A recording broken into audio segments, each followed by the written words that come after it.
তোমার মতো আরো 10টা 20টা আল্লাহ 200-400 আল্লাহ যদি আরো বানাই দিতে তাহলে তোমার আরো দাম বাড়তো। আল্লাহর শানে এত বড় বেয়াদবি। ভণ্ড বাউলকে ছাড়া তো যাবেই না, সরকারকে বলছি তাকে গ্রেফতার করেছে, এবার তার সর্বোচ্চ শাস্তি মৃত্যুদণ্ড কার্যকর করতে হবে। আল্লাহর মতো আর একজন আল্লাহ নাই, 2 জন 5 জন 10 জন আল্লাহ নাই। আর যদি থাকে তাহলে দেখাও।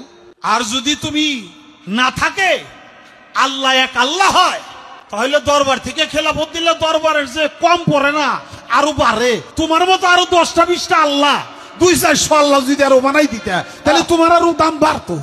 এটা যদি তুমি করলে না, এত বুঝো তা তো বুঝো না। আল্লাহর কথার কোনো গোয়া মাথা আমি কিছুই পাই না। মাথা কোনটা গোয়া কোনটা এটা আমি পাই না। কেন পাই না? এই যে একটা কথা বলছে, আওয়ালু মা খালাকুল্লাহে ইশক, প্রথম সৃষ্টি ইশক। আওয়ালু মা খালাকুল্লাহে মিন নূরি, নূর, প্রথম সৃষ্টি নূর।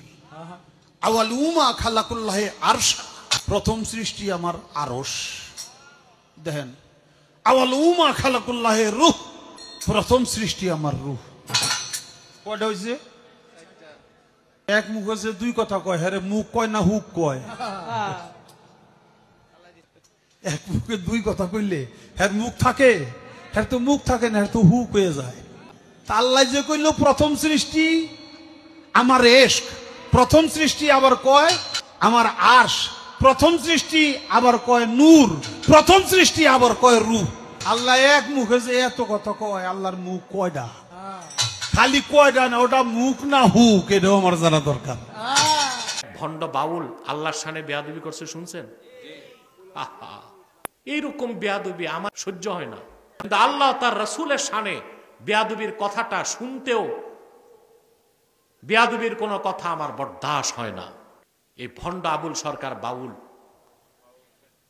এই বাউল নামের ফাউল জাহান্নামের কুত্তাটা আমার আল্লাহর শানে যে বেয়াদবি করেছে আমি তা মুখে উচ্চারণ করার সাহস রাখি না। আপনার তার ফাঁসি চান?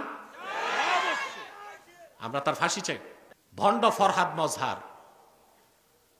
ও আস্তিক কি নাস্তিক আমি জানি না, তবে ফরহাদ মজহার মুসলমান না, কাফের। সে হুমকি দেয় আবুল রে গ্রেফতার করা মানে আমাকে গ্রেফতার করা। বেটা ফরহাদ, তুমি কোন বাংলাদেশে? তোমারে গ্রেফতার করলে কে কি করবে বাংলাদেশে? বাড়াবাড়ি ছেড়ে দাও। ভণ্ড বুদ্ধিজীবী ফরহাদ মজহার, তৌহিদি জনতা তোমাকেও রাজপথে পেলে কোদাল দিয়া দাড়িগুলো চাইছা জুতা পেটা করে বাংলাদেশ থেকে বের করে দিবে তোমাকে। বলে আবুল জুলাই আন্দোলনে আমাদের পক্ষে ছিল, জুলাই আন্দোলনের পক্ষে ছিল তো ছিল, তো সমস্যা কি? জুলাই আন্দোলন কি করে সব মুসলমান হয়ে গেছে? আন্দোলন করতে এখন দেখি দেশ বিক্রির ব্যবস্থা হয়েছে। আল্লাহর শানে এত বড় বেয়াদবি, তাকে তো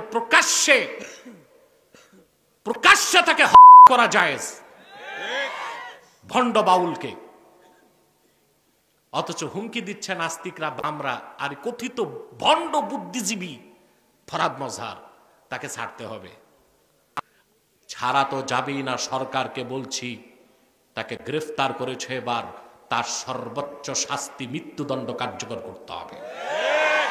এখন আসেন, এই কথিত কিছু ইসলামপন্থী কিছু মৌলবী, মোটা মাথার মৌলবী আছে কিছু, জোর সব গলায় আর তলায়, মাথায় কোনো জোর নাই। এরকম মৌলবী আছে যে চিনেন বাংলাদেশে? এইসব মৌলবী আর কথিত ইসলামপন্থীরাই ফরহাদ মজহারকে মাথায় তুলছে। আজকে ফরহাদকে ধরো না কেন?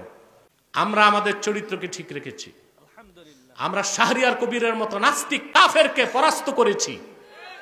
ভারতের দালাল হিসেবে তাকে বয়কট করতে বলেছি, জাতি তা শুনেছে। কিন্তু তোমরা ফরহাদের বিরুদ্ধে কথা বলো না মৌলবীরা, কেন জানি ফরহাদ হচ্ছে আমেরিকার CIA এর এজেন্ট। তোমরা তো তোমাদের আব্বাকে খেপাইবা না জানি, তা ক্ষমতায় যাবা কেমন? এই 2-4টা মৌলবীর দুশ্চরিত্র, ক্ষমতার লিপ্সা, পয়সার লিপ্সাই এই দেশে ইসলামী আন্দোলনকে সফল হইতে দেয় না। ইসলামের শত্রু যারা, তাদেরকে আমরা ঘৃণা করি। বলে আবুল তো জুলাই আন্দোলনের পক্ষে ছিল, তো কি হয়েছে?